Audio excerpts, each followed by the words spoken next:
Halo, selamat datang di podcast, di Siniar Prakata. Siniar yang akan jadi pengantar diskusi teman-teman untuk deep dive lebih lanjut dalam sebuah isu. Dan kali ini saya akan bicara tentang Omicron di Amerika Serikat.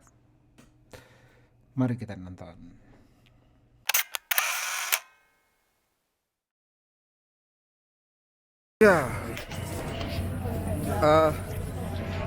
Ya, kacamata gue berembun nih, dingin banget soalnya. Gue mau ngasih lihat sih, New York setelah Omicron itu jadinya kayak gimana. Yang mana nggak ada perubahan sama sekali. Masih tetap ramai, Times Square tetap ramai seperti yang kalian lihat sendiri. Masih banyak orang yang kesini, masih banyak yang, tapi ini nggak seramai biasanya. Dan yang bikin ini berbeda adalah sekarang orang lebih tertib pakai masker dibanding beberapa hari sebelumnya, dibanding sebelum Omicron ada. Jadi memang kasus Omicron sendiri di Amerika Serikat itu per hari ini itu udah melebihi kasus harian ya, melebihi pandemi pas lagi parah-parahnya gitu. Karena memang dugaannya kan Omicron kan cepat menyebarnya. Nah, gitu sehingga semua orang jadi lebih antisipasi, meskipun tetap rame gitu. Jadi bukannya nggak rame, bukannya jadi sepi, tapi tetap rame. Kalian lihat sendiri tuh, tetap Times Square tetap banyak orang.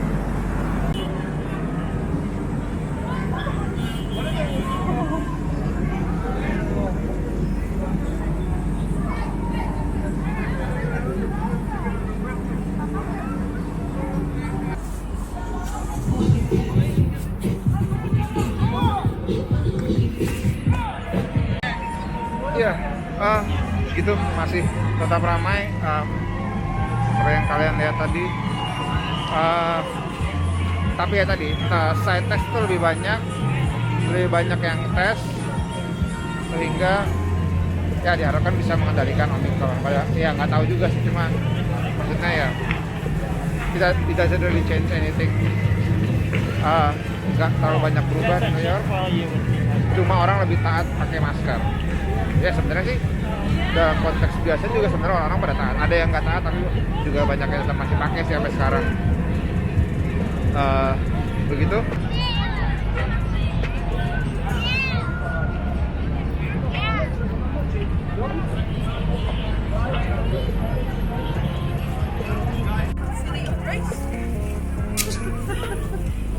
Everything's good? Yeah, of course. Try them out first. Go play with it.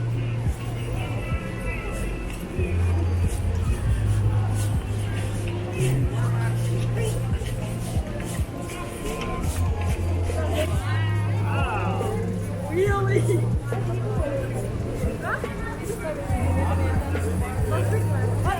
Nah, tadi barusan teman-teman baru lihat video di mana di mana awal-awal Omicron masuk Amerika Serikat gitu ya. Jadi ada momen di mana Omicron baru masuk Amerika Serikat, terus saya sempat keluar lihat Times Square dan segala macamnya. Sebenarnya juga nggak ada masalah sih. Seingat saya sejak Delta dan Omicron mah ada gitu di Amerika Serikat, nggak ada kebijakan lebih jauh gitu ya. Hampir semuanya sama, nggak ada masalah, kecuali mungkin di awal-awal Omicron masuk, Amerika sempat ngelarang 12 negara yang dari Afrika, termasuk Afrika Selatan, tapi pertengahan Januari atau akhir Desember saya lupa, tetap dibuka lagi dan boleh masuk lagi. Dan sebenarnya tidak pernah ada karantina masuk ke Amerika Serikat. Cuma memang agak kontroversial, banyak juga yang mempertanyakan, meskipun sekarang kondisinya sudah turun banget kasusnya gitu. Meskipun masih banyak, tapi kasusnya trennya turun. Sebenarnya video ini juga saya buat karena kemarin saya sempat diwawancara sama CNN Newsroom tentang Omicron di Amerika Serikat. Jadi ya karena data-datanya masih ada, saya pakai lagi, meskipun datanya belum ada yang udah update, ada yang belum update gitu ya. Jadi mohon maaf, tapi paling enggak satu CNN Newsroom tuh kalau nggak salah akhir Januari, sehingga masih seminggu 2 minggu datanya masih oke lah, masih reliable mungkin ya, meskipun nggak up to date per kemarin. Oke. Yang pertama itu, oh ya, ini kan teman-teman di Indonesia kan juga baru, kayaknya COVID di Indonesia Omicron ini baru rise up gitu ya, baru naik banget gitu. Banyak saya perhatikan di media massa gitu, banyak sekali kasus Omicron, desakan untuk tutup PTM dan segala macamnya. Tapi mungkin saya nggak akan bilang Amerika, di apa yang dilakukan Amerika Serikat itu adalah jalan yang paling bagus, karena saya yakin pasti banyak yang lebih bagus. Tapi ini yang saya alami dan saya rasakan di sini. Kalau bagus monggo didiskusikan, kalau nggak bagus silahkan dikomentari di kolom komentar tentunya. Nah, pertama-tama kemarin mungkin sempat heboh ya, saya baru lihat di Twitter gitu, ada beberapa statement dari beberapa seleb tweet ya, pokoknya dari beberapa orang dan di media massa juga, bahwa Amerika memberikan travel warning, warganya dilarang masuk ke Indonesia gitu. Saya cek ke situs travel.government.us, saya lupa ya, situs travelnya Amerika Serikat, pemerintahan Amerika Serikat. Jadi sebenarnya nggak cuma Indonesia ya, jadi sejak 24 Januari itu udah ada banyak negara yang dikasih travel warning level 4 atau do not travel. Di sini dilihat ada Kolombia, Costa Rica, Dominika per 24 Januari, Fiji, French West Indies, Jamaica, Kuwait, Mali, Niger, Romania, Tunisia dan Indonesia baru masuk tanggal 25 Januari bersama Kazakhstan. Lalu ada Uni Emirat Arab level 4 per 26 Januari. Lalu 31 Januari ada Bhutan, Brunei, Comoros, French Polynesia, Guinea-Bissau, Honduras, Liberia, Nepal, Oman, Gambia. Lalu 31 Januari juga ada rilis level 4 Anguilla, Belarusia, Brazil, Chile, Ekuador, Kosovo, Meksiko, Moldova, Paraguay, Peru, Philippines, Saint Vincent and the Grenadines. Lalu terakhir 31 Januari ada Singapore and the Kyrgyz Republic level 3 tanggal 1 Februari, lalu Ethiopia tanggal 2 Februari dan Tonga travel advisory tanggal 2 Februari 2022. Itu yang level 4 ya.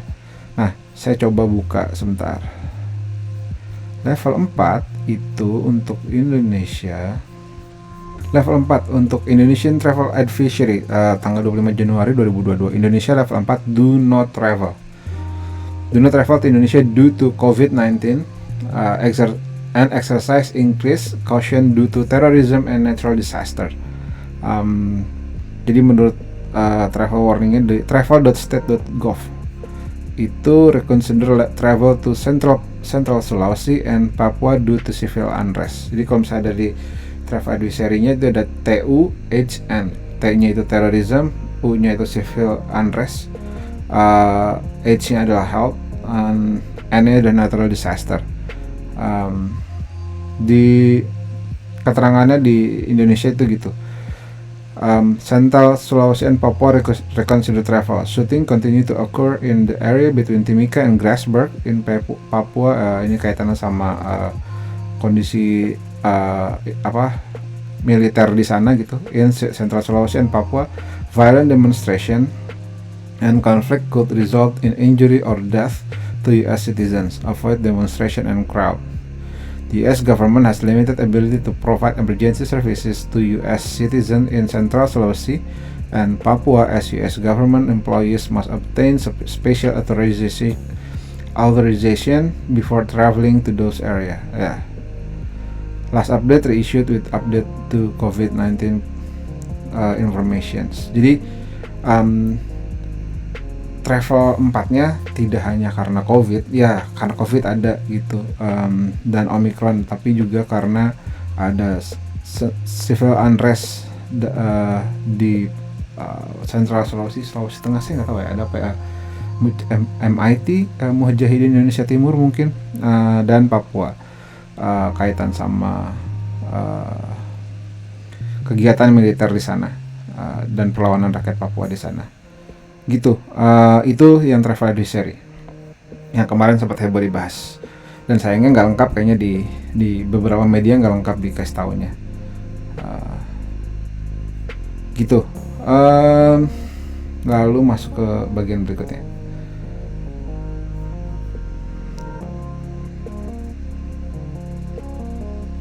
Nah, oke. Lalu masuk ke COVID Omicron di Amerika Serikat. Tadi kan udah sempat lihat videonya di awal gitu ya, gimana sih kondisinya yang tetap rame-rame aja gitu, kayak nggak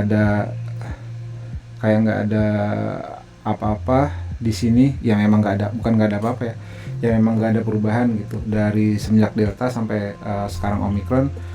Kayaknya sih kondisi Amerika Serikat, New York utamanya ya, gitu-gitu aja gitu. Pembatasannya hanya pembatasan untuk indoor dining. Jadi indoor dining itu harus pakai vaksin card, harus sudah terbukti pakai vaksin, sudah divaksin untuk aktivitas di indoor, baik itu mau konser, mau itu main basket, mau itu nonton konser. Selama dia ada di indoor, dia harus sudah divaksin. Gitu. Juga vaksin mandatnya dilaksanakan buat seluruh pegawai negeri. Pegawai negeri di sini semuanya harus divaksin. Gitu. Kalau nggak divaksin harus mundur dari jadi pegawai negeri gitu. Dan cukup tegas pemerintahnya kaitan sama mereka yang harus divaksin, gitu. Dan kita dikaitan sama vaksin mandate gitu ya. Jadi memang sebenarnya sudah ada dan nggak ada perubahan sampai hari ini. Saya sih sampai sejauh ini udah nonton, sempat nonton konser Foo Fighter di sini, sempat nonton Smackdown juga, WWE Survivor Series, semuanya harus pakai vaksin. Nggak pakai vaksin nggak boleh masuk gitu. Jadi Broadway juga terakhir kemarin beberapa seminggu yang lalu, semuanya harus divaksin karena dicek di depan. Nonton bioskop juga vaksin dicek di depan. Itu yang bikin cakupan vaksinnya cukup tinggi di New York City. Salah satunya yang bikin cakupan vaksin di New York City cukup tinggi gitu. Memang di sini saat liburan akhir tahun kemarin itu cukup ramai sekali ya, terutama di New York City. New York City tidak membatasi kegiatan, bahkan ball drop yang biasa dilakukan setiap tahun juga tetap dilakukan gitu. 2021 aja kemarin yang pas lagi tinggi-tingginya COVID, kayaknya nggak ada. Iya, 2021 kemarin kayaknya nggak ada, tapi 2022 ini itu ball dropnya tetap ada. Meskipun pada tanggal 10 Januari 2022 Amerika Serikat itu Amerika Serikat utamanya itu ada di puncak tertinggi kasus harian, di mana kasus tertinggi hariannya adalah sebesar 1,4 juta kasus 10 Januari 2022. Kalau dihitung dari masa periode inkubasi, periode penularan dan segala macamnya, kasus tertinggi di 1,4 juta kasus itu mungkin adalah, menurut saya nggak tahu ini benar apa enggak, tapi asumsinya adalah mereka adalah orang-orang yang travel dari satu daerah ke daerah yang lain untuk liburan akhir tahun gitu. Jadi kan yang liburan akhir tahun kan nggak cuma di New York rame gitu, di Los Angeles rame, di Florida rame gitu, di tempat-tempat itu rame, kedatangan orang-orang yang liburan, lalu setelahnya mereka pulang liburan, lalu akhirnya tes segala macam menyebar di sana, di kampung halamannya, di rumahnya gitu. Tanggal 10 Januari itu adalah 1,4 juta kasus per hari di Amerika Serikat, di mana tesnya sendiri Amerika Serikat itu sudah sampai 2 juta tes per hari gratis. Itu yang paling kuncinya, gratis, tidak bayar sama sekali dan sangat mudah sekali. Karena bahkan di dekat rumah saya, dekat tempat tinggal saya, di neighborhood saya itu mungkin dalam satu hari bisa ada 2-3 mobile test. Mobile test itu mobil yang muter-muter untuk ngelakuin tes, ngambil sampel. Di puncaknya itu 3 hari nunggunya, tapi kalau sekarang kayaknya udah cuma 1 hari, nggak nyampe 3 hari ya nunggu hasil tes keluar gitu. Jadi lumayan cepat dan gratis, mudah, nggak ribet, sehingga orang kalaupun misalnya dia punya gejala langsung tes tuh nggak masalah gitu. Punya gejala langsung tes positif, karantina. Kalau dia punya ruangan sendiri terkarantina terpisah, kalau nggak punya ya di fasilitas yang disediain pemerintah gitu. Itu sangat mudah sekali dan cuma 5 hari ya kalau di sini gitu. Di university. Dan sebenarnya kalau bicara di Amerika Serikat sendiri, berdasarkan data yang saya dapatkan gitu ya, selama periode Omicron ini kasusnya adalah 300%, bahkan ada yang 400% dibanding periode winter tahun sebelumnya gitu. Pada periode winter yang sama, winter dan libur akhir tahun yang sama, kasus Omicron di Amerika Serikat itu meningkat rata-rata 300-400% per hari. Karena memang Omicron ini kan menyebar sangat cepat meskipun dengan katanya dengan gejala yang lebih ringan gitu. Buat orang yang sudah fully vaccinated, gejalanya sangat ringan. Mungkin bukan sangat ringan, gejalanya ringan, kayak sakit tenggorokan, badan linu-linu dan segala macamnya, tapi nggak meningkatkan keparahan gitu. Di Amerika Serikat sendiri ini per minggu lalu ya, ada 5 negara bagian dengan kasus tertinggi. Dia adalah Wisconsin, Rhode Island, Utah, Hawaii, dan Alaska. Lalu negara bagian dengan tingkat hospitalisasi tertinggi itu Washington DC, Delaware, Nevada, New York, dan Missouri. Karena kasusnya menyebar sangat cepat, lebih banyak orang yang kena, sehingga lebih banyak orang yang masuk rumah sakit juga gitu. Di New York sendiri di periode parahnya Omicron, kalau saya ngecek bed occupancy ratio itu rata-rata selalu 80%. Rata-rata ada di titik yang maksimal. Meskipun kita paham juga bahwa misalnya kemarin kasusnya landai kan, semua bednya dikembalikan lagi buat melayani semua. Nah ini kan setiap nambah mereka mengkonvert langsung jadi bed khusus COVID, mereka convert lagi jadi khusus COVID gitu. Jadi secara konsisten ada di 80%, meskipun sekarang udah turun jauh ya. Rumah sakit yang bukan turun jauh ya, turun lah, angkanya nggak terlalu banyak, nggak sebanyak di periode puncak yang kemarin. Nah di kasus Omicron sendiri di New York itu cukup tinggi, dan ini ya datanya, ada pada kasus ada 368,308 beda angkanya. Amerika sama di sini ribunya pakai koma soalnya. Ada 368.389 kasus pada warga yang telah divaksin dan 935.783 kasus pada warga yang belum divaksin. Jadi ada selisih 3 kali lipat. Orang yang belum divaksin yang kena kasus Omicron itu jauh lebih banyak, 900.000. Dan pasien yang dirawat di rumah sakit adalah 9.730 pada yang sudah divaksin dan 49 pada warga yang belum divaksin. Berapa kali lipat ya itu? 9 kali 4 36, 9 kali 5, 45 5 kali lipat lah kira-kira. 9 kali 6, 54 ya, 5 kali lipat lah kira-kira ya. Mohon maaf saya tidak jago matematika, tapi kira-kira ada 5 kali lipat warga yang belum divaksin itu masuk ke rumah sakit dibanding warga yang sudah divaksin. Serta kematian 1.001 pada yang sudah divaksin dan 8.190 pada warga yang belum divaksin. Jadi yang belum divaksin memang jadi korban Omicron lebih banyak daripada yang sudah divaksin yang sudah divaksin ya, baik itu single dose, fully vaccinated atau booster. Berdasarkan keterangan dari US Mayor juga, cakupan vaksin di New York City cuma cukup tinggi ya. Di New York City sendiri tercatat sudah 83,9% yang sudah dapat dosis pertama. 74,4% sudah dapat vaksin lengkap, 2 dosis Pfizer, Moderna, AZ atau 1 dosis Johnson & Johnson. Serta yang belum divaksin adalah 16,1%.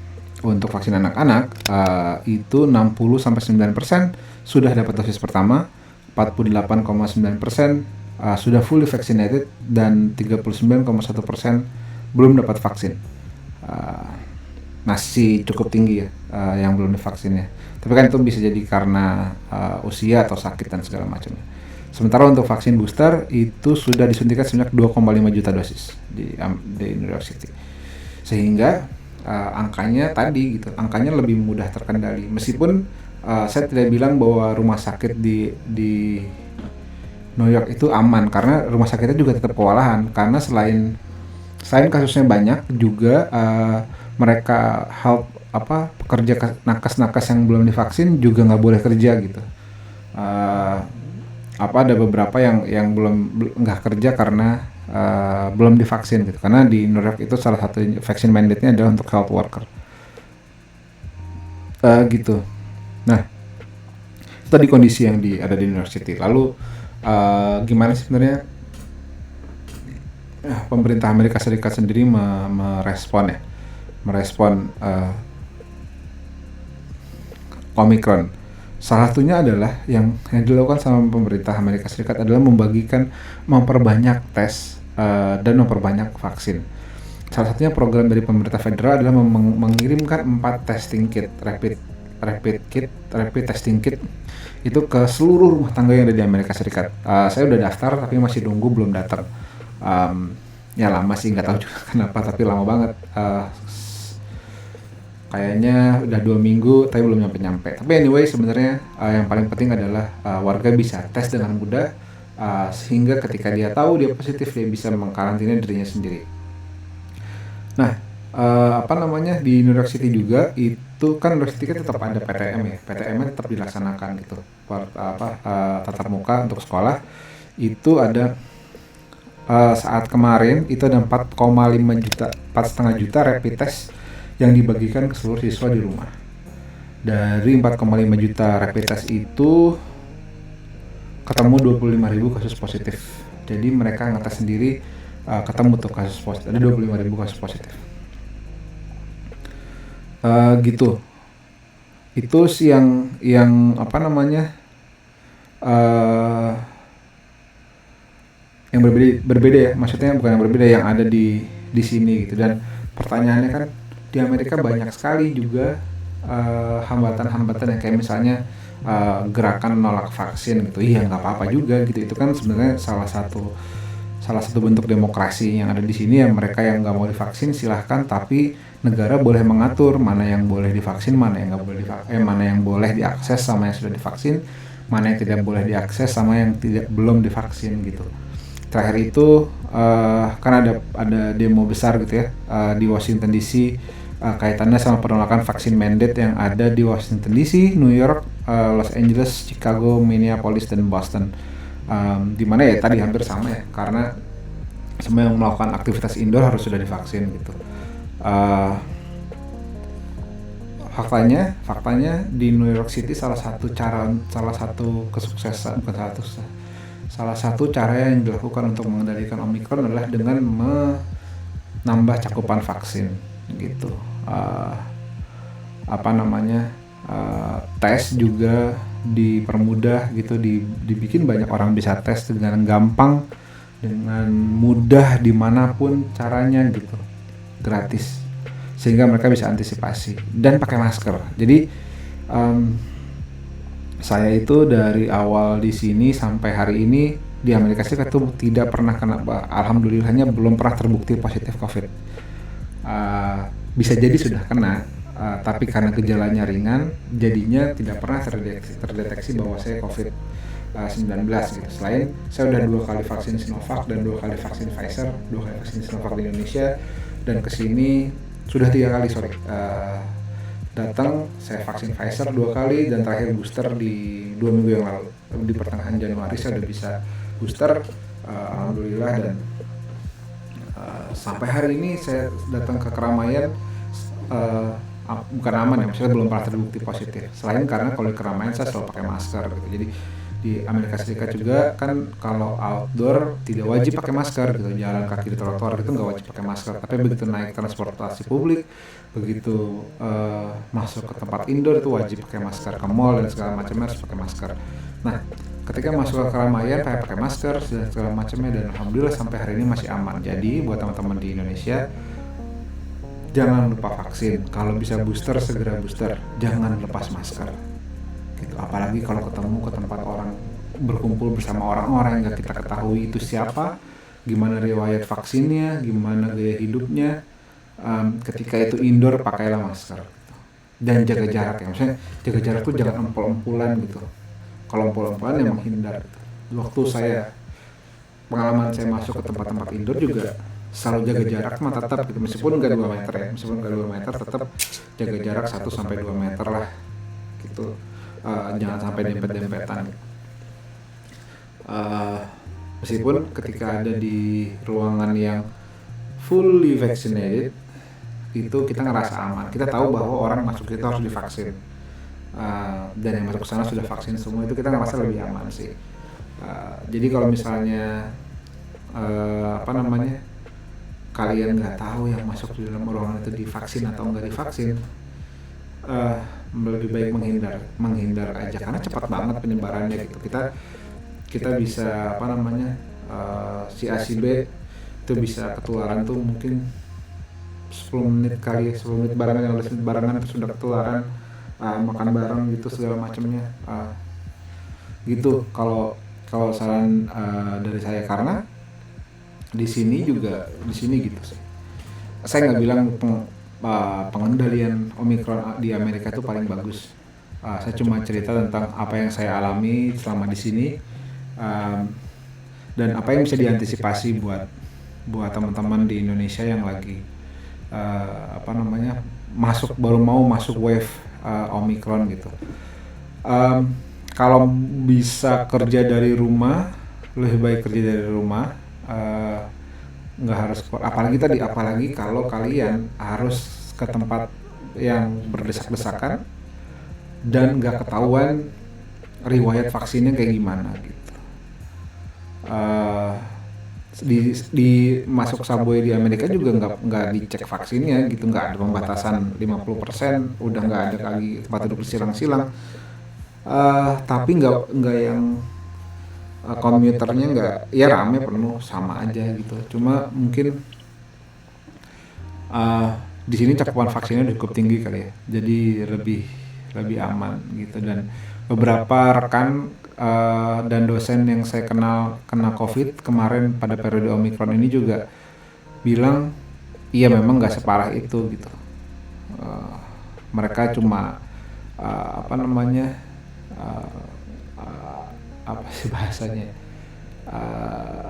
pokoknya sakit tenggorokan, sama badan nggak bisa bergerak dengan seperti biasa gitu. Kalau kita lihat di kasus di Amerika Serikat antara rates for vaccinated and unvaccinated, ini data dari New York Times. Ini data yang paling baru ya dari New York Times itu, di 1, 2, 3, 4, 5, 6, 7, 8, 9, 10 di 10 besar negara dengan negara bagian yang kasus COVID-nya tinggi itu ada 1, 2, 3, 4, 5. Ada 5 kota yang cakupan vaksinnya sudah 60%. Yang 70% itu baru Washington dan New York. Dan California ada 69%. Ini datanya New York Times ya, yang fully vaccinated. Jadi salah satunya kenapa mereka lebih tinggi karena jumlah orangnya juga lebih banyak gitu, warganya lebih banyak. Ini kalau bisa dilihat dari per 100.000 orang, New York itu 49 kasus per 100.000 orang. Washington cukup tinggi 169 orang gitu. Illinois 81 kasus per 100.000 orang gitu. Jadi sebenarnya dia juga udah sedikit kasusnya, cuma karena persentasenya lebih banyak, yang dites lebih banyak, yang tahu positif lebih banyak, jadinya dia masih ada di 10 besar. Meskipun vaksinnya sudah 74% yang fully vaccinated gitu, dan kasus kematiannya juga di New York udah 0, bukan 1 lagi, 0,82 kasusnya. Tapi tadi ya, kalau untuk kasus yang belum divaksin kan juga banyak banget di di New York nih. Negara bagian dengan kasus tertinggi itu ada Alaska, Kentucky, Alabama, South Carolina, North Dakota, Washington, West Virginia, Tennessee, dan Arizona. Untuk hospitalisasinya ada West Virginia, Washington DC, Alabama, Kentucky, Arkansas, Nevada, Missouri, Oklahoma, and Tennessee. Kayaknya itu juga yang agak kurang vaksinnya. Maksudnya bukan kurang ya. Secara umum sebenarnya di Amerika Serikat 64% warga yang udah divaksin gitu. Jadi meskipun di negara bagiannya beda-beda. Begitu saya berbagi pengalaman di Omicron di Amerika Serikat. Tadi baik lagi kesimpulannya adalah tidak ada extra measurement, tidak ada ekstra kebijakan ekstra. Pemerintah hanya memberlakukan mandat vaksin untuk kegiatan indoor, pekerja pemerintah, guru, murid, dosen yang kerja buat pemerintah, semuanya harus divaksin. Gitu. 2, bagikan tes secara gratis di semua tempat dengan mudah, nggak bayar. Ada yang bayar, tapi yang nggak bayar juga. Kalau yang bayar bisa kalau kamu mau travel. Kalau kamu nggak mau travel, ya pakai yang gratis aja gitu. Dan di banyak tempat yang mudah. Lalu yang ketiga, vaksin. Dan keempat, pakai masker di kerumunan. Kalau nggak di kerumunan ya nggak apa-apa. Silahkan aja nggak pakai masker. Gitu. Episode Sinyal Prakata dari saya. Semoga kita bisa diskusi lebih lanjut. Kalau ada concern kaitan dengan nanya-nanya gitu lebih lanjut bisa di email ke saya atau tulis di kolom komentar. Nanti bisa saya balas. Insya Allah kalau sempat, pasti sempat sih, cuma kadang kapannya aja bisa direspon. Tapi kira-kira gitu. Sampai jumpa di episode Sinyal Prakata berikutnya. Jangan lupa like, share, and subscribe, baik itu di YouTube, di Spotify, Apple Podcast, dan segala macamnya. Terima kasih atas perhatiannya. Kayak pidato gue. Terima kasih.